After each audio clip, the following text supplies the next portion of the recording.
to Reptile Fight Club. How are you doing out there, fighters? Here I am, Justin Jorden, with my co-host Rob Stone. How's it going, Rob? It's great. Excited to be here. Excellent, excellent. See all of you again. This is great. Yeah, we've got a group today, so we're going to talk about a recent trip we all took into the Sky Islands of southeastern Arizona and southwestern New Mexico. So we'll be recounting our adventures out there. And so we've got Dustin Gron, Jorden Parrott, and Brandon Valentine with us today to chat about that trip. So welcome to the podcast, guys. Hope everybody's doing well. What's up? What's up, Fight Club Nation? That's good. Yeah. Dustin was doing a lot of live streams down there for the for the Geckosphere Nation. Green Rat Nation. Yeah. That's probably the best part of herp trips, I think, are all the fun stories, inside jokes and stuff that come along with that. But I forget half of them, so it's nice to kind of chat about them here so I can listen back and remember some of the things we talked about. But getting old, guys. Getting old. Yeah, well, I'm a little tired today. I had my water polo practice. Accidentally pegged a high school girl in the head with the ball. It wasn't great, but what do you do? So life is progressing here. It is hard to come back from a herp trip and try to catch up on all the maintenance and stuff that was neglected while I was gone. And so I'm sure you guys are in the same boat there. And Dustin and Brandon have herp shows they're planning for. So what are you guys doing this weekend? Yeah, I've got the Tucson Reptile show this weekend, and then nice. It's a little bit more involved. My family is a big part of it, so we do the setup and everything. Right. Yeah. Are you vending, or you have stuff to sell? Nice. What are you selling there? Bringing some Oedura, some Strophis, some Jani, some Barons. Bring like 20 animals. Oh, very cool. Yeah. All right. You heard it. You heard it, Green Rat Nation. Come check him out at the Tucson show. Nice. How about you, Brandon? Yeah, my poor planning ruined that one for me. I got it mixed up. I have a wedding I got to go to this weekend, so I'm not going to be able to make it to that show. Yeah.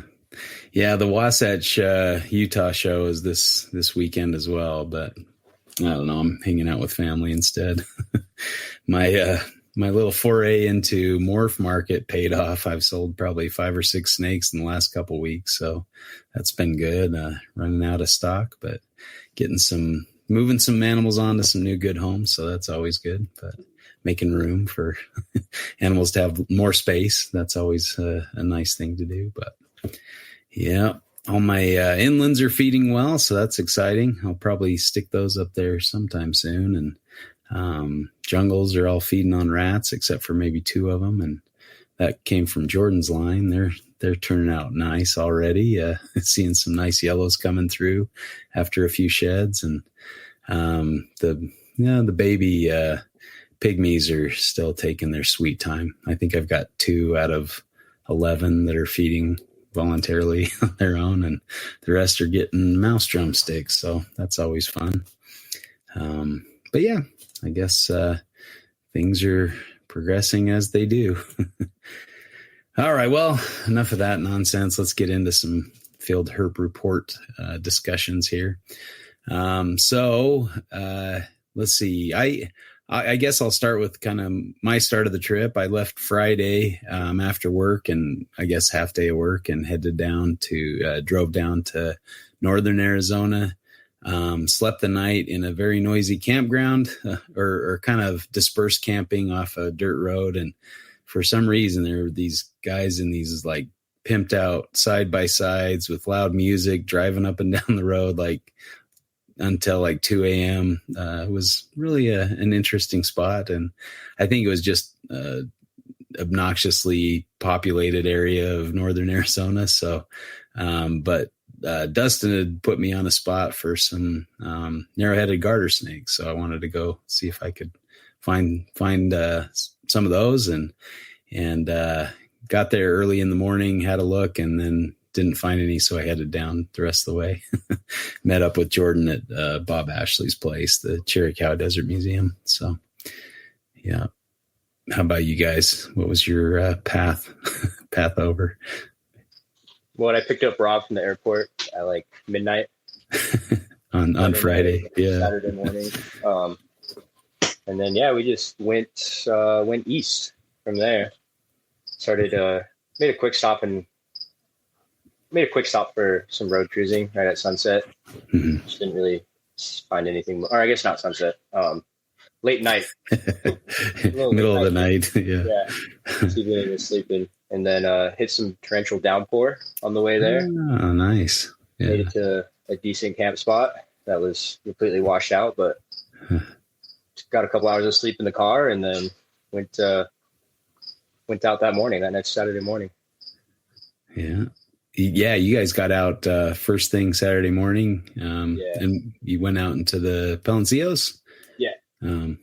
So we were kind of checking out some new areas in the Sky Islands. We've done a little bit down the Chiricahuas and the Huachucas, and wanted to kind of expand and look around in some more mountain areas. So we selected the wonderful Palencios. Dustin had done a few scouting trips out that way to kind of see how things looked. And so, and Rob with his wonderful research found some decent spots to look. So yeah, we were out. It's got a reputation for being a little bit harder to herp. So, we were all kind of maybe had low expectations about what we might find there, but I think it turned out all right. We found some good stuff out there. So, all right, Jorden, you made your way over from Texas. Huh?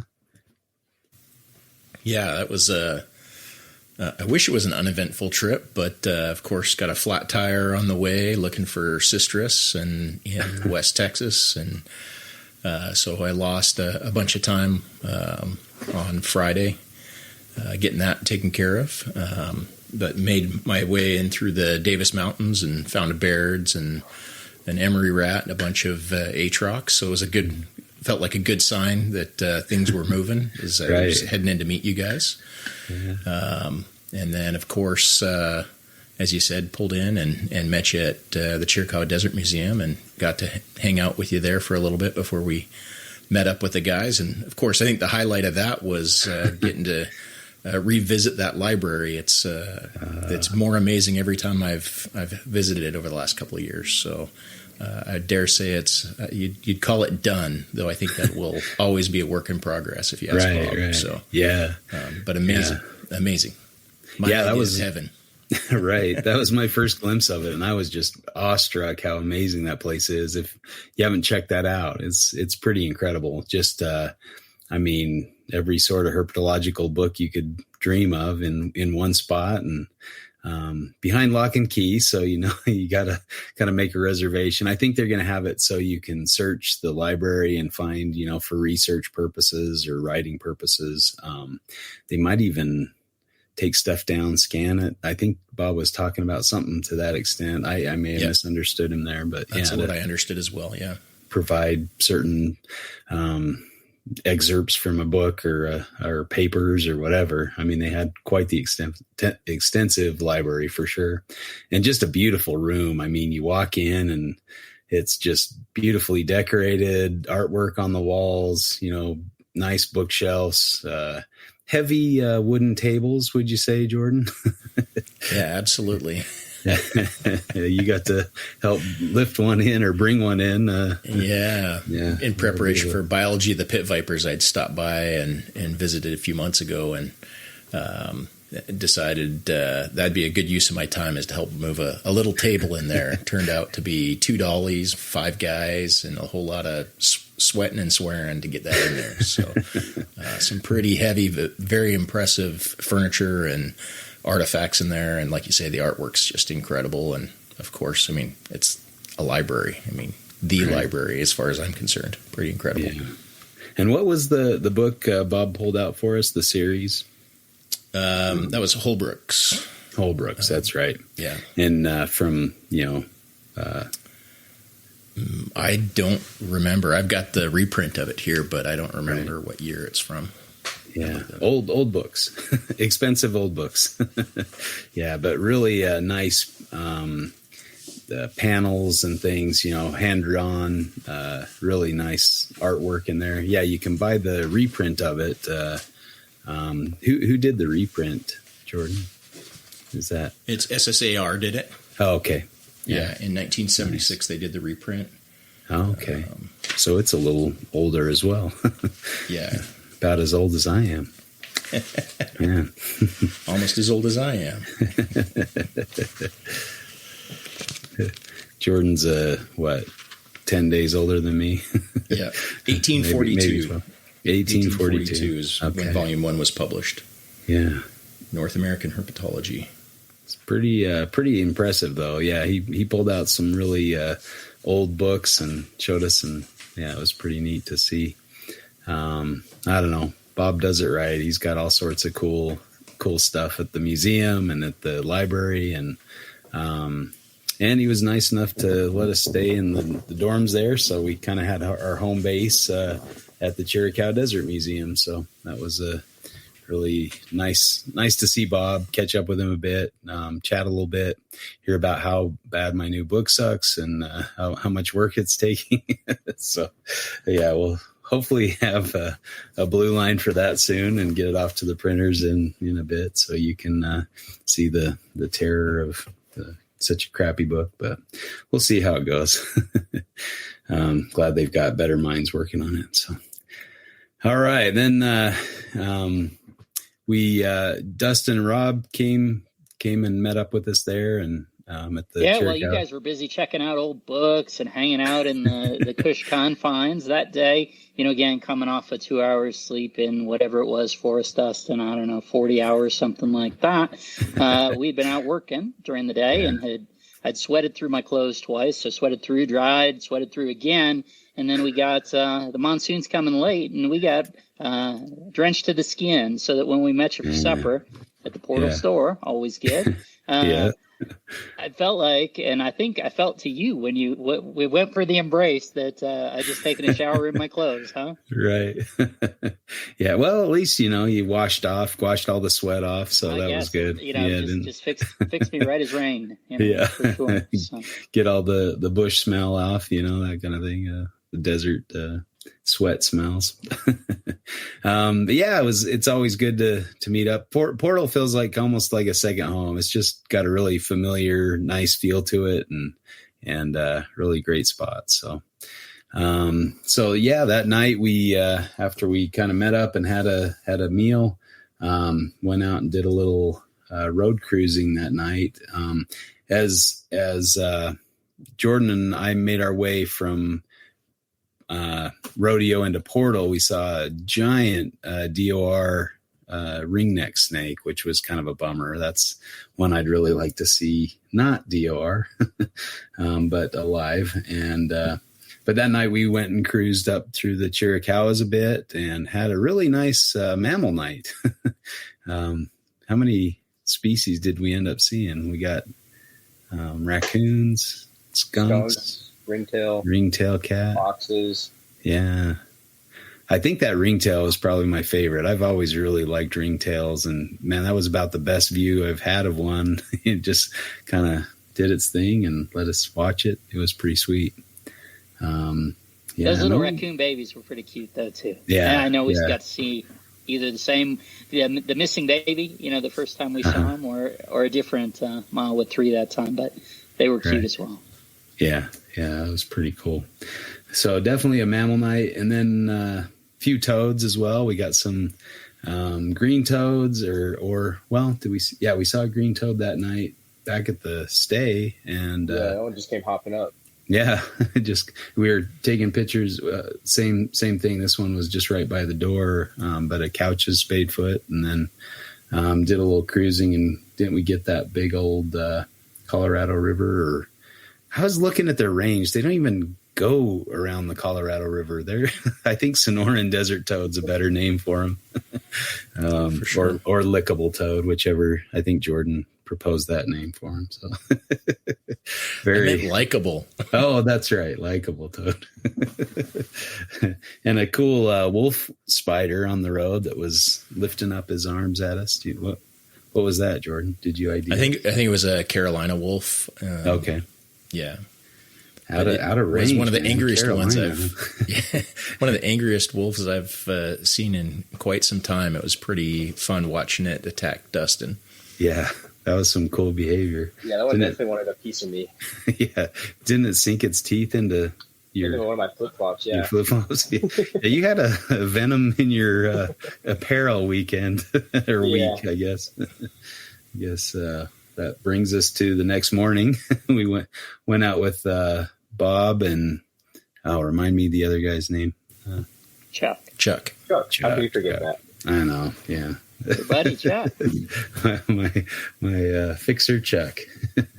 But they talked us into going up and looking for clobs in the Chiricahuas. We thought they might be going out to the Palencios with us that day, but they thought the conditions were right for clobs, and it was. So we got to find my first clob in the Chiricahuas. Yep, mine that too. was cool. Yeah, Robin and mine. Really nice specimen. Had some that mossy green color along the dark bands. Really nice specimen. I don't know. That was fun find. Any other words about the clob? It was a good one. Definitely my favorite one I've seen in that range. So I haven't seen very many of it, but. Mm-hmm. Yeah, it was a beautiful animal for, I think, the contrast of the pink background and then that lichen green, mint green. And, there's certainly greener ones out there. There's certainly pinker ones out there, but there was something about the combination of it and very still well patterned. And it was just a really, really good looking animal. I think the animal was as good looking as the habitat was slippery and brutal. The lichen covered rocks that were soaking wet, and that lichen it was like walking on slimy river rocks. It was wild. Yeah, it was a little treacherous. I don't think anybody got injured, right? No, they all made it through. And fatalities. That was, maybe the cool part was paying off that spot, because we certainly have been out there. Did we figure it out 5, 6, 7 times, something like that, to no effect? So, hey, I guess they actually are there. It makes perfect sense that they are, but we hadn't been able to pull it through. So that was good too. Yeah.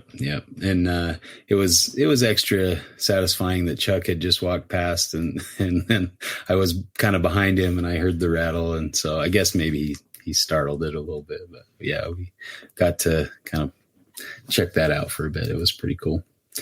And then on to the Palencios. We got in hiked up a canyon that looked like some nice habitat.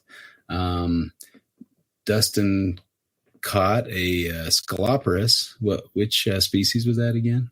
Oh, that's Clark eye there. Clark eye, yeah. And that was the first year we went up and over. That was the treacherous up and over. Yeah. We thought that was I guess it was the shortest distance, but you had to go up and over a ridge to get there, which was not the easiest venture. I mean, that was still easier up and over than what Dustin and I had done when we showed up Saturday morning. That was much worse up and over. But just that one time for me was enough to say, I think I'm going to explore the alternative routes that I have here at my disposal. So yeah. And Rob did just that and found another way. I said, "You guys have fun. Yeah. I'll meet up with you, and we'll see what we choose to do." So that was good. Good exploratory. At least trying to figure out where the best route to go was. So I was at least seeing a little herp life there, and with all the rains, I guess we didn't have much luck in that canyon as far as reptiles or wildlife much at all. I guess saw lots of backpacks and blankets from for some reason some illegals coming through there. Yeah, it was kind of a crazy route to take, I think, but lots of, I guess it's typical of the border mountain ranges. But Dustin found a big centipede. Was it a Heros? Yeah, it was a big Heros. They were just out on the crawl. good size animal. And so he called me up and I ran up to check it out, and we were kind of looking at it, watching it for a bit. And then there was this cool oak tree kind of on the edge of a rock. And I'm like, I want to go check out that tree. And so I took a couple of pictures of that, and then I kind of looked down while we were chatting, and there's this big blacktail molossus sitting on this rock face, like just kind of coiled up in the middle of this giant boulder. So that was pretty fun to see, just kind of sitting there. So we got some in situ photos, and it didn't really get too freaked out. But while we were there taking pictures of it, all of a sudden Dustin and I started hearing this it was like a deep rattle, like a big rattle. Yeah. Yeah. And it was like hard to place where it was coming from. But then we kind of looked down at our feet, and there's all these like tunnels in the dirt underneath us.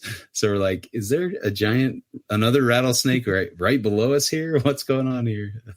So that was kind of unnerving a little bit to think we were just standing over top of a larger rattlesnake. But this one behaved pretty well. It kind of sat and let us take pictures. It was kind of funny because it lifted its coils and stuck its rattle out just to kind of when we got a little too close or whatever. So that was kind of a neat thing to see and watch, but really cool snake. Oh, I forgot to Dustin, the clob. Got your hat and injected a little venom into your hat. Gave you a little superpower there, I think. It was cool being with Bob with his handling permits, actually being able to look at one. Take a closer look at it. Yeah. But getting it to kind of coil up and sit still. Dustin put its hat over top, and he had a swipe at it and injects a little venom there. So it's kind of crazy. I think you had a few, didn't we get a scorpion in there stinging your hat as well, or something like that? Yeah, something like that. Okay. All right. Centipedes on the flip-flop. Well, we checked out the blacktail for a while and made our way kind of down the canyon, looking as we went. And as soon as I guess I won't say as soon as, because it was a fairly grueling effort to get back to the vehicles. And so eventually, when we got back to the vehicles, made our way up and over the rise and started to drive out. Dustin and Jorden have our next find there. Oh, yeah, we got another molossus on the way out on the road.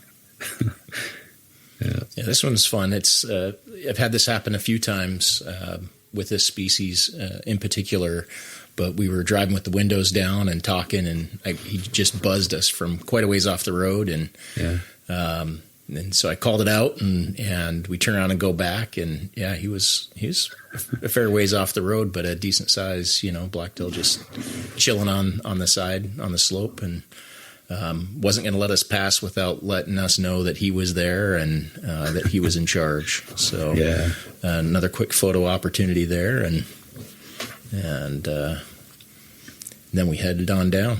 Yeah, took the long way around out of the Palencios, and came across a few other herps along the way. Got a snoring gopher snake that was fairly well behaved, sat and posed for some photos and stuff, and then got a reasonable sized atrox. It was pretty fat, maybe I don't know if it was a gravid female or just a fat individual, but looked like it had been doing well regardless. So that's and then on the way home, back on the paved road, got a very large and stinky garter snake. Yeah, we learned that Justin is very fussy about fleas. I wouldn't necessarily have predicted it, but I guess it at this point I'm inured to it, so it doesn't bother me. But you seemed quite put out. Yeah, I am no Zach Loafman. I will admit that freely. I do not openly handle Thamnophis regularly. I don't enjoy the smell. Something like that, right? I mean, that thing, it was a good size for sure, and it definitely had the equivalent Schweez. So. Yeah. Big snake, big Schweez. Rob was almost riding in the back of Jordan's truck after that one. I'm like, I don't know if I can let you back in here. My wife might not let me go on any more herp trips if I come back with the car smelling like this. But well, yeah, nice. We got to the swamp conditions. Yeah. Can't forget about that. So. Well, tell us. Yeah. Well, we'll get there, when we went the next day or whatever. So gotcha. When you made your car a swamp. Oh, yeah, that's right. So it covered up the Schweez smell. That's your point, yeah. I guess. Got one more A-Trucks on the way back. Did we see anything else? Oh, yeah. You got that glossy, too. Yeah. You guys got a really nice painted desert glossy, the Ebernata subspecies of glossy snake. So that was pretty cool. Really nice. That's my first time seeing that subspecies, so that was cool. Yeah, they're neat. I've seen them in southern, just on the border of Utah and Arizona, on a backpacking trip once. But yeah, they're beautiful. Yeah. So and a Mojave as well, I believe. That's right. Yeah, there was the Mojave. Where was that? Was kind of on the way back as well, right? Yeah. And then. Yep, a little sleep. And, I guess I'll mention, too, that I was under the tutelage of Jorden, learning how to take real pictures with a big boy camera. My brother loaned me his camera, so I got to try it out. And Jorden was kind enough to supply me with a flash that I could try out as well and get to revisit learning how to take real pictures. And I think it turned out pretty well. I'm pretty happy with the pictures for the most part. So, yeah. Thank you for that, and that was a lot of fun learning that again. Yeah, the stuff you've been posting that's pretty good. Yeah, turned out all right. All right, then we were back into the Palencios the next morning. Got out, a little earlier this time, and kind of checked out a new spot. That's when Jorden left us to go visit better things and see visit family and such. So that was I got an opportunity to meet my grandson for the first time. So that was an opportunity I couldn't pass up, and headed up to Phoenix, which turned into, I thought it was going to be a 8-9 hour day, and it turned into, I think, like 15, 16 hours driving up there and driving back. So I was sure you guys were going to see all kinds of stuff without me. Yeah, well, we were on the right track. I think we hiked up another area that looked really good, and Dustin and I opted to kind of take the high route, and Rob took the low route. And I don't know, there were a few whiptails running around. Saw some nice tree lizards. They were really pretty out there. Really nice patterns, and got another Heros. I don't know. Did you guys see anything else up there? No, just lizards running around. Yeah. And then some thunder and lightning started. And right when Dustin and I were kind of up on the ridge, and not a great spot to be when thunder starts. So we kind of started moving along with the front, just right at the edge, and moving out of the line of the rain and lightning and thunder. We did get a little rain on us, but made it back to the car. I guess Rob was kind of waiting for us a little bit under a tree. But yeah, so it started to downpour. So what did we do? Made the best of that. Thanks to Dustin's preparation. Found a nice little spot to throw out the awning on the side of the car and cook up some Sonoran dogs. Yeah, absolutely. Tasty stuff. Yeah. Dustin's quite the cook. Made us some bacon wrapped hot dogs, and yeah, it's good stuff. Nice enough to share those with us. But I was impressed with your kit, your setup. You had a lot of good stuff.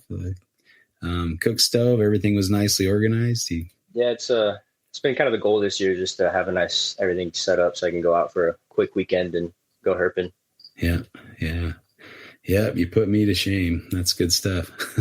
I'm like a fly by the seat of my pants, eat at a gas station and get out there and hurt. But I think I like your method better. Yeah, the goal is to not have to go to the gas station. Yeah, there you go. Not that there are any of them going. So, there's one that's kind of open here and there. Yeah. Well, yeah, and then it wasn't. And yeah. It was like, oh, cool. Awesome. So. Yeah. Not many options out there for fuel.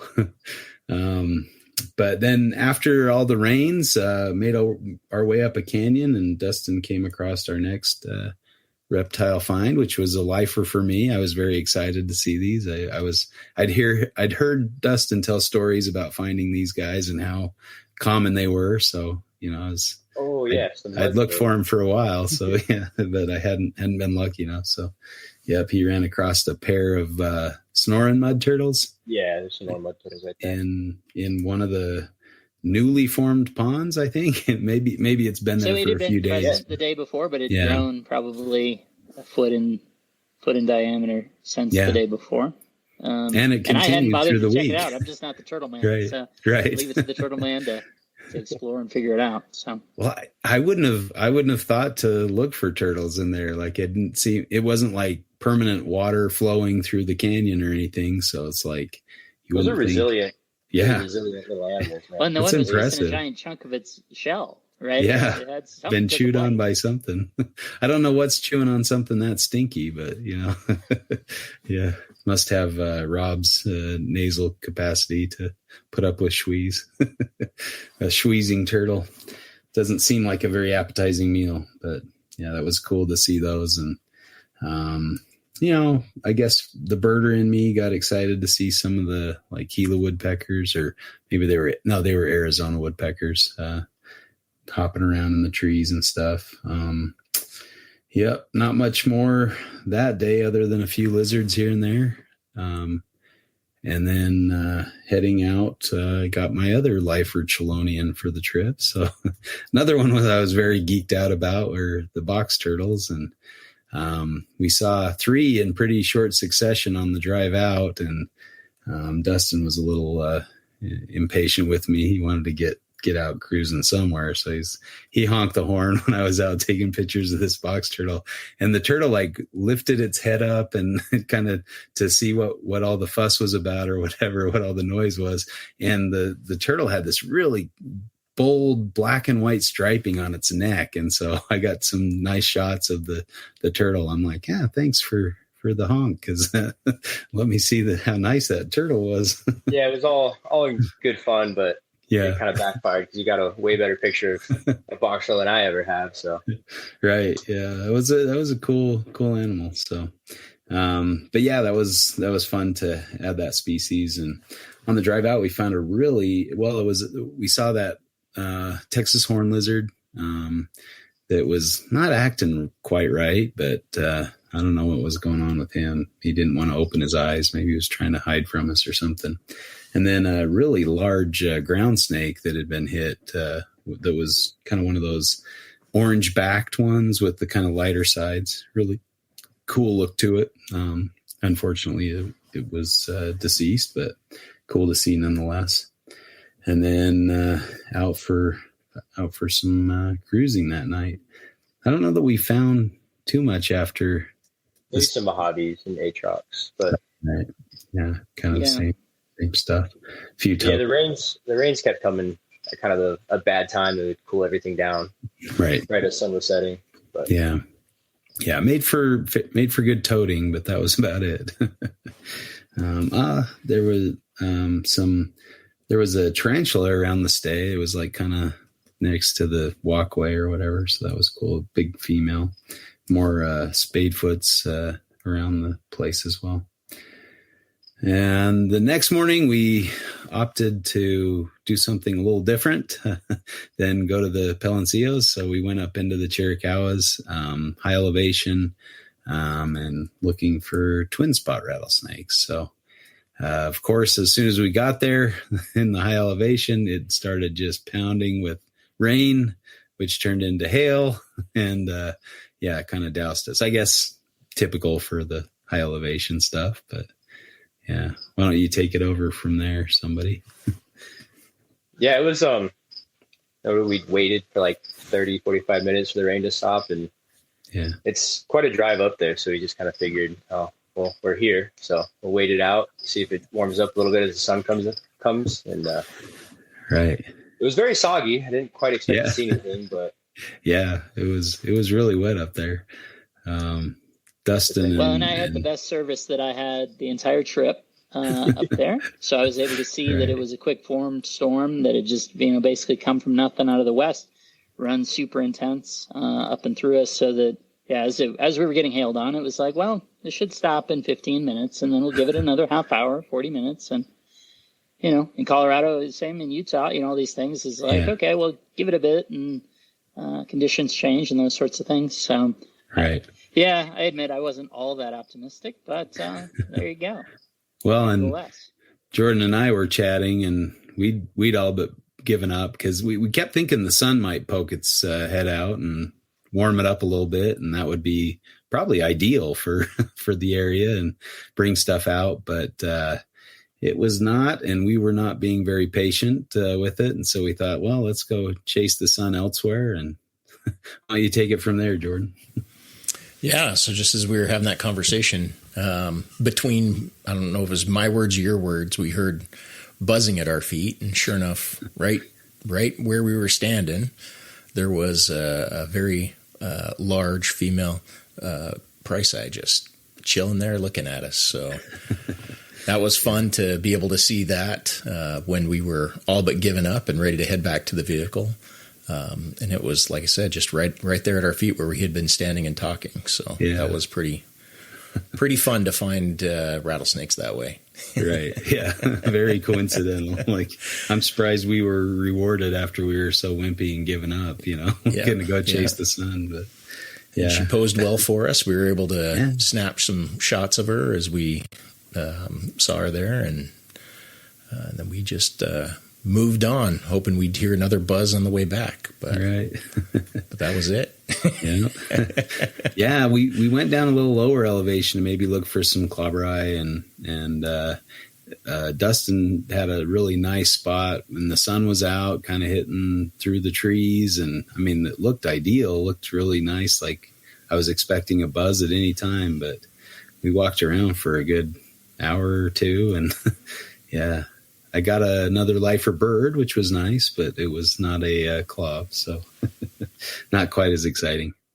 Yeah, this is one I'd been chasing for a while, a brown creeper, because they occur up here, but I've just never seen one in my own backyard, so I had to go, 15 hours south to see my first one, but it's kind of cool. Some really neat mushrooms out there, too, some almost looking like a cow pie or something, but bright yellow and just weird shape, really cool. So I hadn't really seen southern Arizona, New Mexico in the monsoon season to see all the mushrooms. Kind of cool. And the cacti were really nice too. A lot of flowering or fruiting cactus out there. So really neat, all the plants in the area. Then we went out looking some more. Well, I think also while I was there, I was able to photograph the striped plateau lizard. Oh, there cool. was the little scleroperus that was on the side of one of the slopes there. Right. Yeah. They're cool little lizards. And then we went out, and Jorden got an interesting text. Hard to decipher what it was, but we figured that it was Bob asking us to come to dinner. So he fixed us some food. And I didn't mention a few mornings before that, he had fixed us a breakfast. So that, because I think everything kind of closes down on Sunday. So he's like, nothing's open, so I'll just make you some breakfast. And very nice guy, very accommodating. Super generous in Bob's true fashion. Right. So he invited us over to the house. We went over for some really tasty Mexican food, some really great dip. I maybe ate a little too much of, but it was fantastic, and had some visitors over as well. Anybody want to talk about that? Yeah, that was pretty good. So we got, I know Dustin and I were talking to Chuck Smith for a while on the front end, talking through old herpers, old herp books, those sorts of things. That was pretty good. And then there were a couple folks that had been over in the living room that I hadn't seen. And as one couple left, then another couple had come through looking for new folks to chat with. And it wound up being Wolfgang Wooster and his wife, who were still in town. The students had left a day or two before, but they had 4 or 5 more days. And so we wound up talking to them. I think and that's when Brandon turned up, having come over from Southern California. And then I think all of us wound up talking to them for at least, 10, 15, 20 minutes, something like that. So yeah, that was great, obviously. Mm-hmm. That was pretty cool. And Adeline Robinson and her husband, Chris, were also there. So that was fun to catch up with them. Chris answered the door when we knocked, and I'm like, he looks familiar. And then I see Adeline, and I'm like, oh yeah, that's who that is. So it was cool to talk to them and catch up. And Adeline was nice enough to put out like a bunch of her stickers of her artwork and just let us take what we wanted. It was pretty sweet. So Heidi's got some nice stickers on her laptop now, a Komodo and one of the rain frogs. So it's pretty cool. She's decorated up her new laptop, and I put a couple on my incubator. So yeah, very cool. And just chat, herp trips and finds and artwork and all sorts of stuff, and just admiring the artwork in Bob's house. He's got a giant cassowary painting in his living room that's pretty impressive, and that Tel Hicks did. So really a cool experience to hang out with them and visit with them a bit. But of course, the herping calls before too long. So we wanted to get out, and Adeline wanted to get out as well. So she went with us, and we went out and to see what we could find. Which resulted in another lifer for me. I was excited about the Great Plains toad. I hadn't seen one of those. Well, yeah, you should also give the context that somewhere, I don't know, an hour and a half, 2 hours into us being over at Bob's, it started absolutely pouring cats and dogs. Yeah. So cruising that was certainly destined to be toad cruising, save for the centipede. Right. Yeah. That was kind of an odd find too, out on the road. Just this big, it was Scolopendra. What was the species? Polymorpha. Not a hero. Yeah. Polymorpha. Yeah. It looked as big enough to be a Heros, but it was a Polymorpha. Yeah. It's the biggest Polymorpha I've seen. Yeah. That's cool. And, we saw green toad. What else was that? 3 or 4 different species. So both couches. Toad. Yeah, we saw Multiplicata, the New Mexico, the Spia, as well as Scaphiopus, the couches. Yeah. And the toads are fun. They're just very personable. Those green toads are especially cool looking with their little flat heads, and yeah, they're fun. But yeah, last no reptiles that night, but went out the next morning, found us back in the Palencios, checking out a new canyon. Again, to not much moving. Another Heros in the canyon. Jordan and I were walking along and got buzzed by sounded like a rattlesnake, and it behaved like a rattlesnake, but we couldn't find it. It went down into the grass clumps and couldn't locate it, and it stopped rattling after a bit. So we moved up the canyon, and I think the next day. That day we found 7 whip snakes. Yeah, that's coach whip. Yeah, it was the first thing that had turned up, and then Dustin, turned up 7 whip snakes or whatever. So stuff was moving on the not where you were. How about that? Yeah, on the other side of the stuff was moving. For sure, but yep, and. Walking back from the canyon, I came across the Atrox kind of pancaked in the trail, and came a couple steps of it before spotting it. One of those living landmine experiences, which always gets the heart racing a bit, But really, really nice Atrox, nice pink color to it, and so that was pretty cool to see. Unfortunately, my camera the batteries had run out, so that was didn't get to try out my brother's camera on that one, but definitely cool to see. And then we got a whip snake in hand, a Sonoran whip snake, and got to check that a little closer. I heard it kind of moving through the brush and kind of went down. Went up a tree, so Dustin was able to grab it, and it only bit him a couple times, So. Yeah, as they do. You got to go in for the catch expecting a bite or two. Yeah, at least he wasn't a wimp. I mean, he went in just no worries at all. Yeah. But it had a big lump in its belly. We were tempted to try to get it to regurge or something just to see what it ate, because it looked like it might have eaten a snake or something. Yeah, very snake looking. So yeah. So I guess with a lot of whip snakes around, they're snake predators, so they eat a lot of snakes and lizards and just about anything they can catch, I imagine. Probably frogs and toads if they can find them. I don't know if they eat toads. Do you know if they'll take a toad? I think so. Yeah. I think mostly reptiles and mammals. Yeah.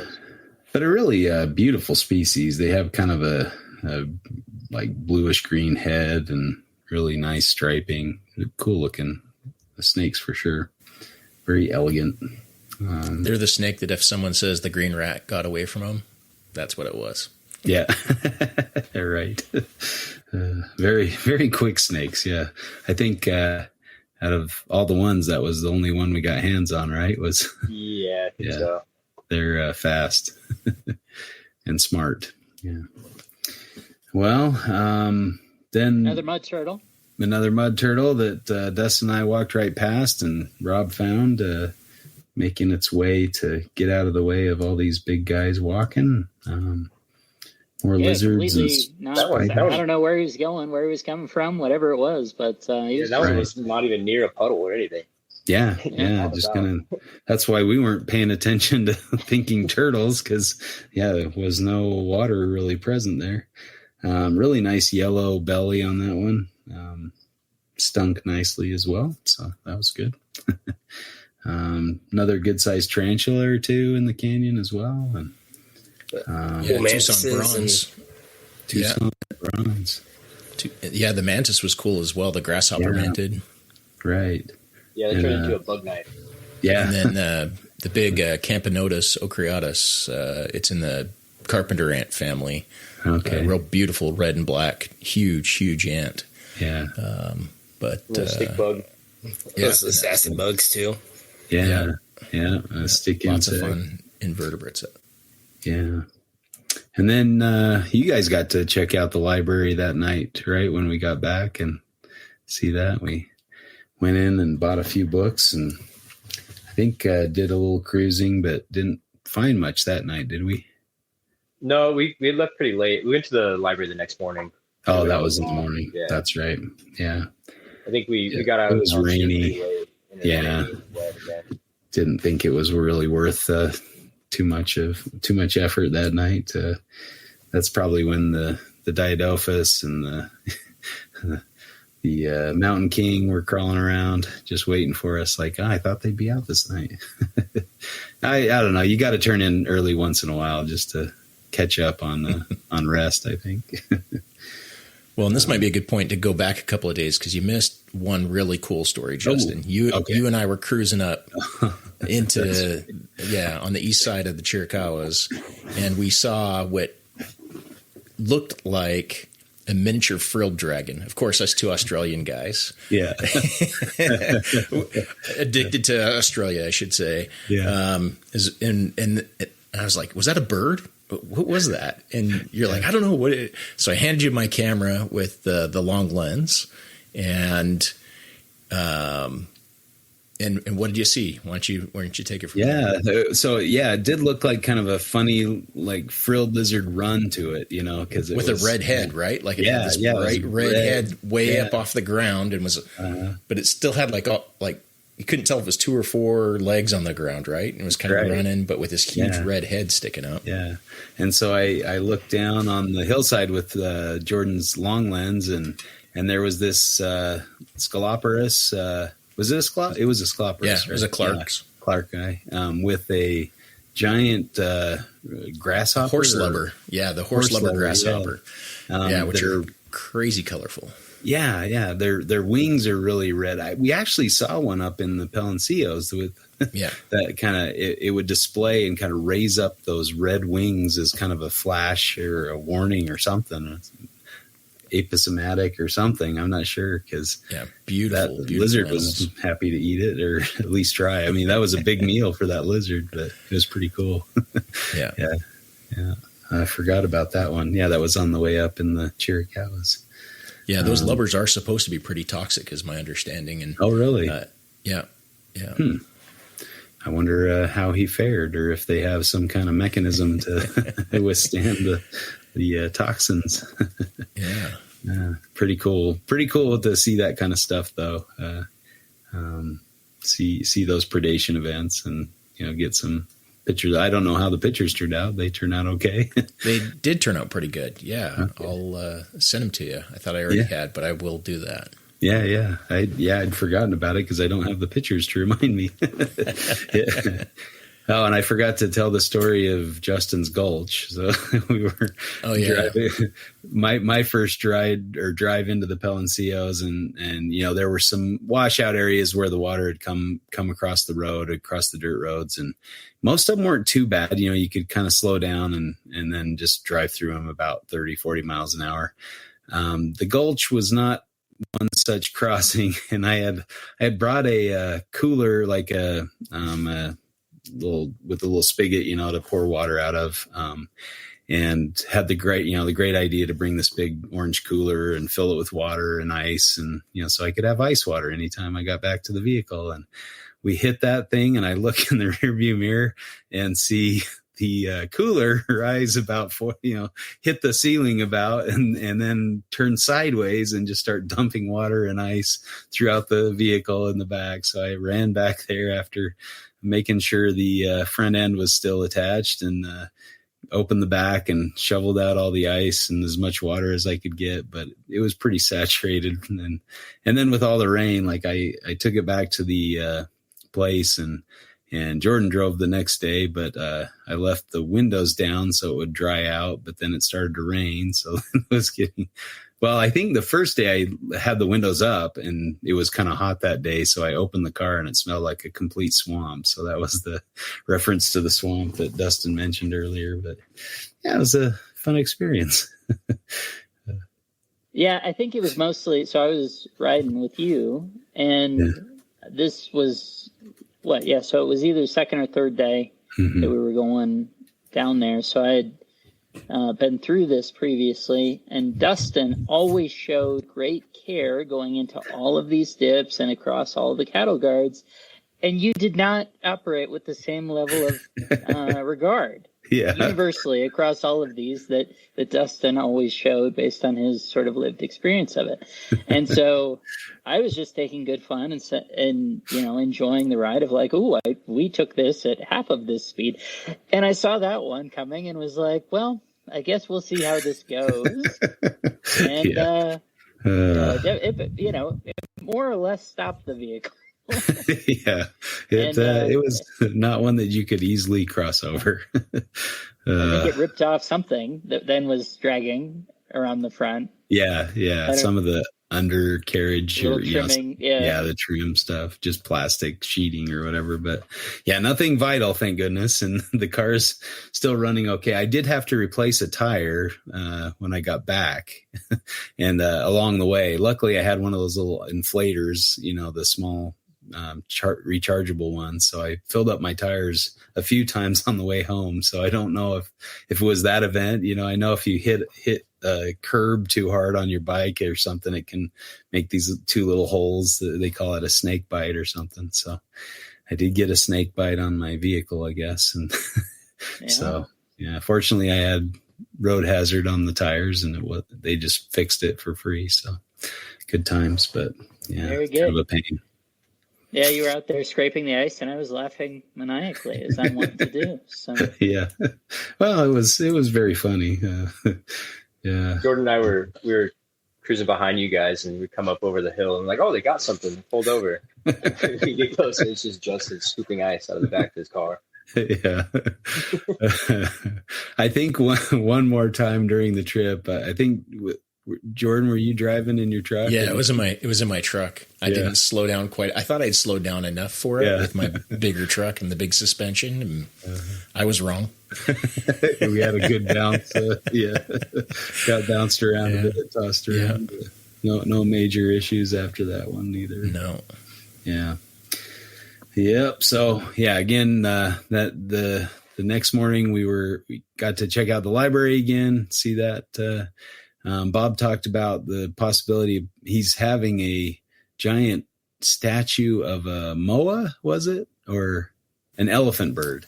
Yeah. From Madagascar, made to put in there. I think that was kind of the idea, but so it should be pretty cool to see all the developments going on there with Bob and his ingenuity and cool stuff going on. So heading back into the Chiricahuas, another box turtle on the way in that Brandon and Dustin and Rob had found. And then more hiking up canyons, more checking, looking, not finding too much, but that was the day with Bob. When we went out with Bob. That's right. Bob went up. Was it? Yeah. Yeah, Bob and Adelaide, and they took him on that. It's like the beginner's hike. Just a little round, straight vertical death march. Yeah. Just no water no water required. That's all right. Just kombucha. That'll get you up a mountain. Glass bottle of kombucha. Yeah, you're prepped for it. Yeah, Bob had one bottle of water or something, glass bottle, and carried it the whole time. I'm like, don't you have more water? He's like, it's pretty overcast. I don't need a lot of water.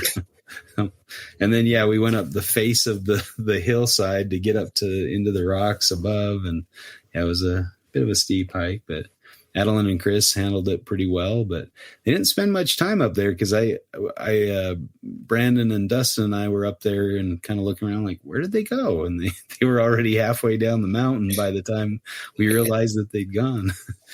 They were already down by the time I got to the top. Yeah, that's right. We each kind of found our own way up. I think we came up different ways. Dustin was ahead of me, and he went up to the right. The right.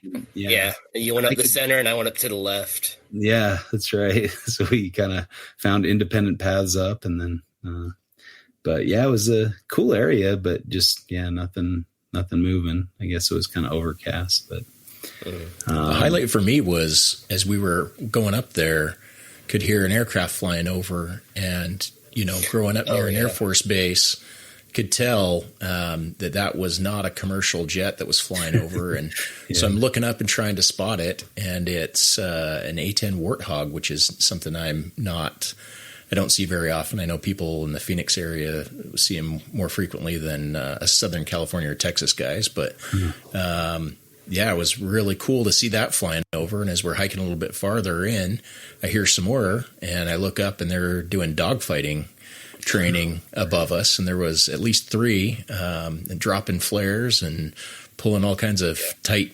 G-turns, high G-turns, and lots of fun seeing A-10s being put to task over the mountains. It was really neat to see, and got some good photographs. So that was a highlight as an airplane guy. Right. Yeah, we got buzzed a few days by jets out there, and you'd hear the jet coming, but the jet was actually a good distance in front of the sound. It was kind of trippy to watch the plane fly by with no sound, but then the sound's following it. So definitely faster than the speed barrier there, but pretty cool to see, and flying pretty low.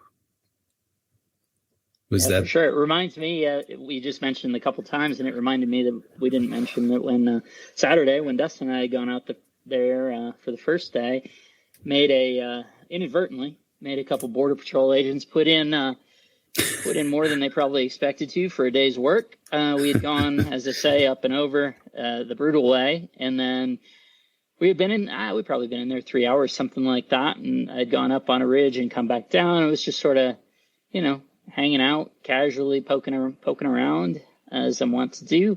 And I see a uniform, someone in uniform come really trying to put the work in to get up to me. And he did. And I said, oh, this is interesting. And his partner, who was probably carrying an extra 100 pounds or so and was probably 10 years older, it was, how to describe it? Hands on his knees, keeled over, really regretting the day's misadventure, and just got to talk to them for 10 minutes or so, and left with we left on the note of, oh, by the way, can we see your proof that you can or should be here legally and whatever? And I said, sure, not a problem at all. So it's a good thing you were carrying your birth certificate around too. So exactly, man. I was fully prepped, ready to go. Yeah. Good adventures out there. You gotta, you're gonna probably see border enforcement agents out there for sure. And there's a guy in my neighborhood that's being sent down to the border with the military. So they're getting army patrols out there as well. So kind of crazy. They couldn't believe or understand not only why I was there, but where I'd even come from, where we were even parked in relation to then where I was and how we possibly would have done that. And they had recommended that I go down the wash rather than up and over. They were concerned for my sanity, I think, principally. Yeah, it's funny how they took my word on it about Dustin. I said, oh, there's another guy here, and they were like, absolutely not. We're turning around and going the other way. Do you want to go find him? He's up that hill. He's up that canyon somewhere. Yeah, for some reason they weren't interested. They were like, we'll take your word for it. He's fine. Yeah. It's funny how some of the border agents know, when you say, oh, I'm out looking for snakes, they're like, okay, yeah, they've heard that before or seen that before. And others are like freaked out, like, what? There's snakes out here? You see the kind of the run of the. Yeah, especially the ones that patrol heavily herped areas. Mm-hmm. Yeah. Like, oh, looking for snakes. Like, cool, have a good night. Yep. Pass on through. Yeah, good stuff. All right. And then went back kind of in the Chiricahua area, or I guess between the Chiricahuas and the Palencios, and did a little road cruising, and that was another fun experience. I guess Brandon can tell us that story. Stopped for a box turtle that was on the side of the road, and why don't you take it from there, Brandon? Do you remember?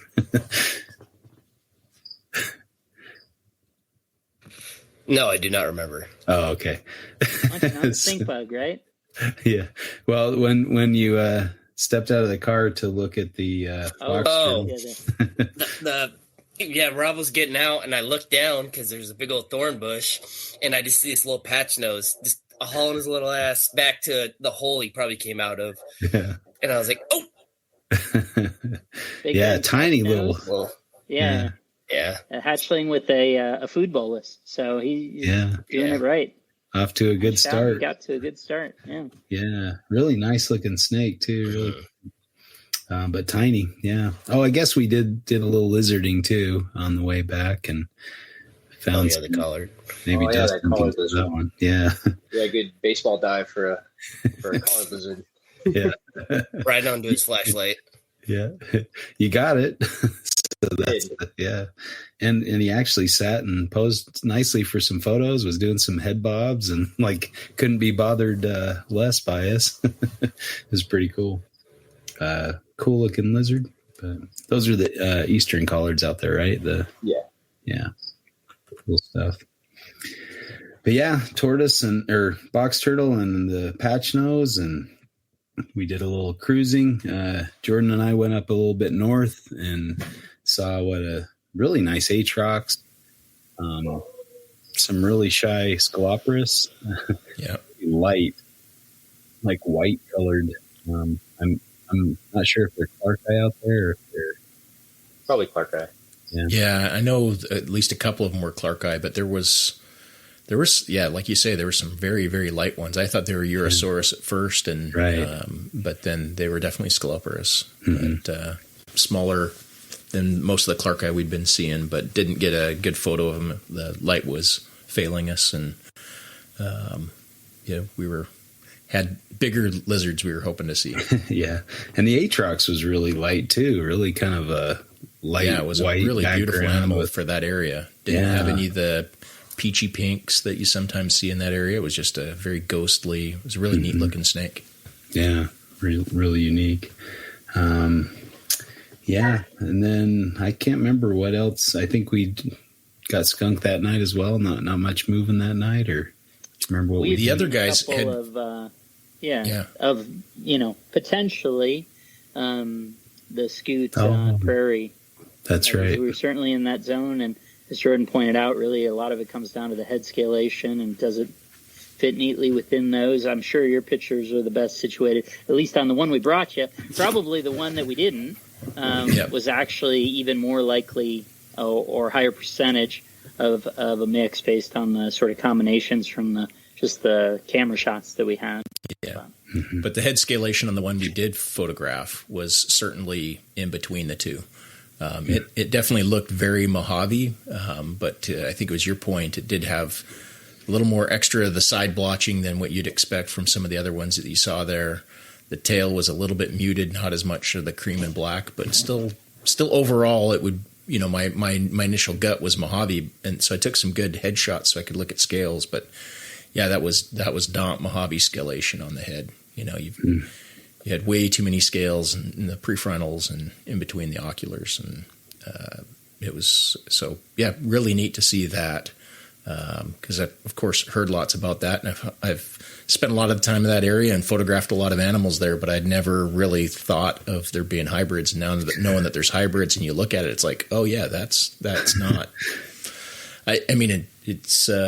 If I had never heard it, I would never have guessed a hybrid. I would have said, oh, that's a cool looking Mojave. But as soon as you looked at the scalation, it's like, oh, yeah, that is not your typical Mojave. So that was cool. Yeah. And Wolfgang was out the next morning. They were getting ready to go look at, collect venom from the different, from the hybrids as well as the different species to kind of compare doing a venom study or something. And I asked him, how do you tell the hybrids? He's like, oh, they just kind of look in between. Some might look more like a Scoot and some might look more like a Prairie, but they usually have some characteristic of both in there. So, you got to look kind of close. And photos from Jordan's camera are ideal for that. You can definitely count the scales from his pictures. Yeah. But you guys also, go ahead, Rob. Yeah. No, I was going to say, as I say, the only bummer of it was, in hindsight, we would have kept the second one as, which was actually the first one as well. Had more of a crazy pattern. The head was more typically singular, I would say, but the body pattern and things were more strange. So, yeah, probably both. Dustin, they were within 1,000 feet, a quarter mile, something like that. Yeah, they were. It was kind of one right after the other. Mm-hmm. You guys got another species too that night, didn't you? I think a Scoot on the. I think we had gotten a Scoot and then we got the hybrid. Oh, didn't you get a long nose as well? No. Am I thinking wrong? That night or the night before? Yeah. Okay. That was that night. Same night you guys got the long nose the night snake and. Oh, that's right. Yeah, I think it was after. I forgot about that one. Yeah. Yeah. No. That was that night that we found the night snake. Was the hybrids too? The hybrids, yeah, we did find that. And there was an Atrox that we didn't get photos of that we just scooted off of. It was probably again in that same framework, 1,000 feet, quarter mile in front of that first of those hybrids that we kept, and wasn't thinking it reacted really strongly when I put a hook to it, and so it wandered away really quick. So that was probably I think that's the only non-whip snake and non-masticophis that we didn't get pictures of on that nobody got pictures of. Right. All right. Well, the next morning, we cruised a bit kind of around Animus and such, and Jorden took off for home or to go meet up with somebody in West Texas, maybe, or to go herp elsewhere? Yeah, I was going to spend a few days herping West Texas on my way home, and found a notable DOR. I found a full 5-foot suboc in the flats south of Van Horn that had just had its head clipped and was dead, but in very good shape. But I put a tape to it, and it's one of the heaviest bodied, largest. I have seen a couple bigger, but it was certainly in the top 3 biggest ones I've seen, and was, like I said, in the flats, quite a ways away from any rocks. Not what I would consider typical suboc habitat, almost to the point of where I'd be, start looking for the cistrus down there. Right. So it was really, really not what I was expecting to see there. At first, I thought it was an ornatus, and thought I was going to, go have a good look at that. And no, it was just a big, beautiful, unfortunately dead suboc on the road. And so that was disappointing, but did spend that evening on the cuts and had one of the most incredible mammal nights. I don't think I even shared this with you guys, but found 6 ringtails. Whoa. And one night I was able to photograph one of them and then shoot some video that I was maybe 8-10 feet away from. At first I just saw some eye shine. I was wearing my headlamp and saw these eyes looking at me from across the way. And I was like, well, I need to know what's looking at me. Right. And I didn't know if it was maybe, I've got a friend who'd found some young mountain lions, some kittens, not far from there. And I was like, well, that would be kind of cool. But I also want to know that that's the situation, if that's the situation. So can I ignore these, or do I need to pay attention to what's happening? So I walked over just to get an identification, and it was very, very curious ringtail and kept popping up and looking at me. So I got some photos, shot some video. And as I start walking away, about another 20 feet away, there's another one. Wow. And I turn around and start walking back to the cut, and there's one on the face of the cut. And then as I walked another 20 feet down, there's one on the top of the cut. And I look back to see if it's the same one as the one prior. And nope, that one was still on the face of the cut. No so way. One time, within 5 minutes, I'd found 4. That's and then before crazy. the night was out, I'd found 2 more.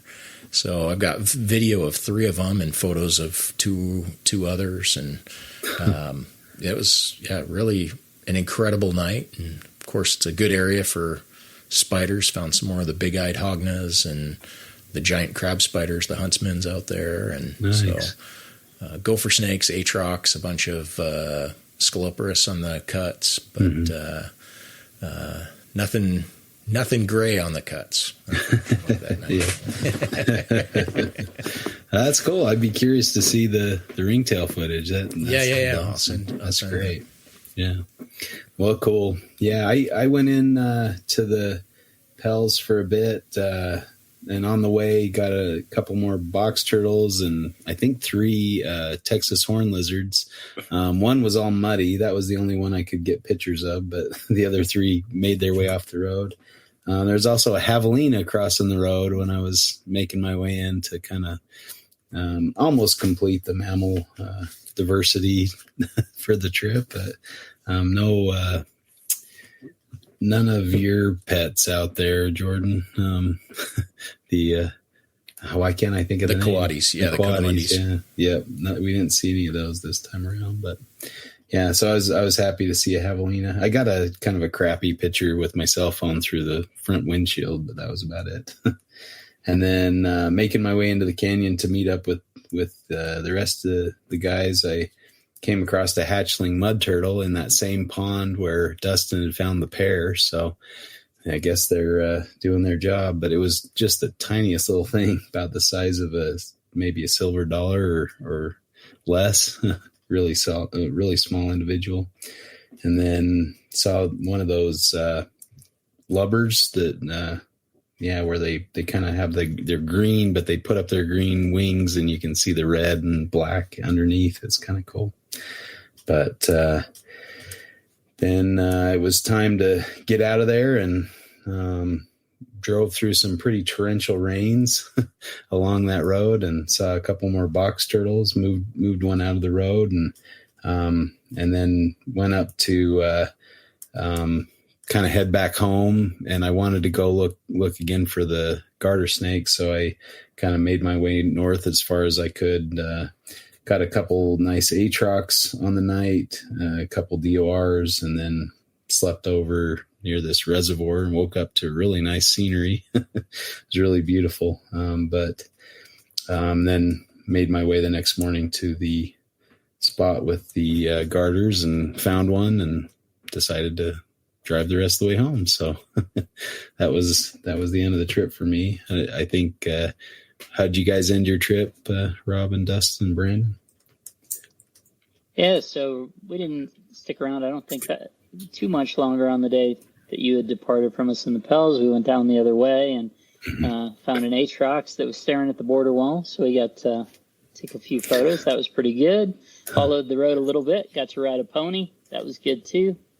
And then, then we saw some those frogs in that raging river that was going underneath that bridge. I'm pretty sure they were lowland leopard frogs. Oh, cool. Yeah. Nice. Yeah, on that way in too. On that way in too, we saw that short-tailed hawk. Oh yeah, that was nice. Cool. Yeah. So that was good.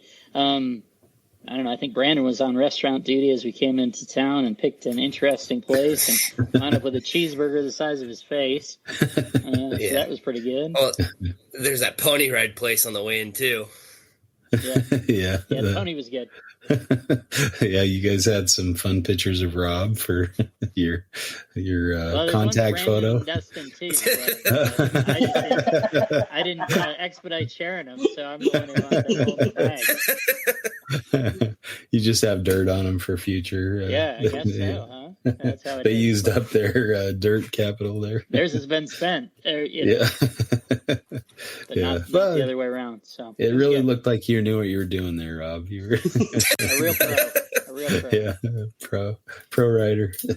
So it's and then we got way more rain and things. You know, that whole area. The fun bit was really what there. So that Atrox, there was another scoot. I think that was basically it. When we went down in the morning, tried cruising a little bit, but to limited effect. And then in the morning we were driving back down to give it one more go, and it was a good thing that Brandon was paying attention, because what was that? Probably 20 foot of the southbound lane on the improved section was just gone like a shark bite out of it. And all the asphalt was on the other side of the road. Oh God, that's crazy. So you definitely, that would have been bad to just drive straight into it for sure. Right. Yeah. Then every wash on the way in was full of dirt. Like it was bad. It's amazing how powerful nature can be. Like it just, it rains a little bit or a lot and in a short amount of time and just washes away and fills up the washes. Pretty crazy. I guess you guys are used to that down there. Our monsoons aren't quite so dramatic. We'll get a little bit of rain, but that's about it. All our dramatic stuff comes in the winter in the form of white stuff. So, well, cool. It was definitely a good trip. Yeah. More mud turtles, and then we'd gone back and one more portal store lunch, and it was good. I think spirits were mixed, right? And all good things. But no, it was a great trip as always, and appreciate you guys. I think we had probably 4 solid meals over that 8 days, Dustin? Yeah, I think so. Something like 4 square meals, so that was all right. And typical of a Rob trip. Some good death marches in there. So, I think it was good. For all the difficulty I'd heard of people having in the Pels, it seemed like we found quite a few snakes and some cool turtles and stuff like that. I don't know. I thought it was a worthwhile week out there. So it's a neat place. At least that was my take. Sure. I enjoyed the trip. Definitely worth a trip back. Yeah. Maybe not a whole week, but it was a lot of fun. So I would like to get back out there and check it out again. So good stuff. Well, Anything else to add? You guys want to put out your contact information? People want to see your pictures, your pretty pictures of the Palencios. I'll have mine up on Parrot Reptiles on Facebook and phonography for the non-reptile pictures. Cool. Yeah. All right, on. Dustin? Yeah, I just post on Instagram, gecko.sphere. Okay. It's mostly herping these days. Not a whole lot of my captive stuff, but I know I'm kind of the same way. I don't put enough up. I'm JG Julander on Instagram, by the way, if you want to see my photos. Yeah. How about you, Brandon? Yeah. I'm Colt_serpents on Instagram. Yeah. A lot of herps, captive stuff. Yeah. Yep. And Rob is High Plains Herp on Instagram. Yeah. Good times. Well, thank you guys. It was fun to recant some of the stories and, relive some of the stories. I guess we didn't recant anything, but good times. And I don't know. It's always a great pleasure to herp with you guys. And I really, really enjoyed the trip. I think that's what made it bearable and fun and exciting is I got to herp with you guys. So, yeah, good times. Yeah, it's always a pleasure.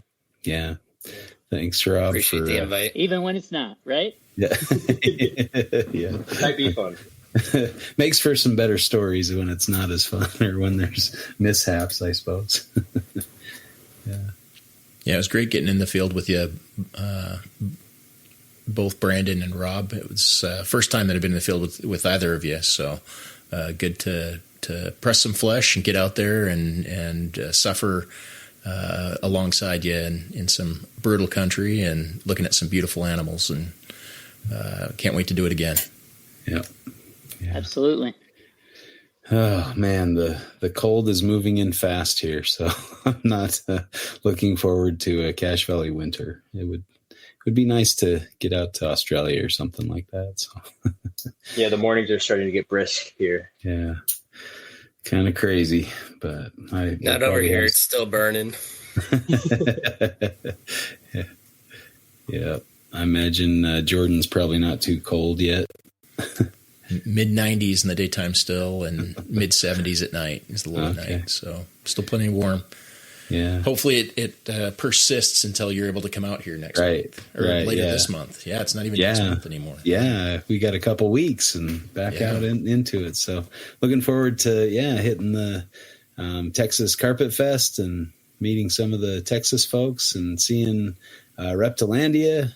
Hopefully getting out to see some maybe herps in your backyard or in your area. And it should be fun. Maybe we can knock out a Texas coral while we're at it or something like that. That'd be cool. With any luck, we might find one on the doorstep. There you go. Yep. All right. Well, thanks guys. And thanks everybody for listening, and we'll catch you next time for Reptile Fight Club.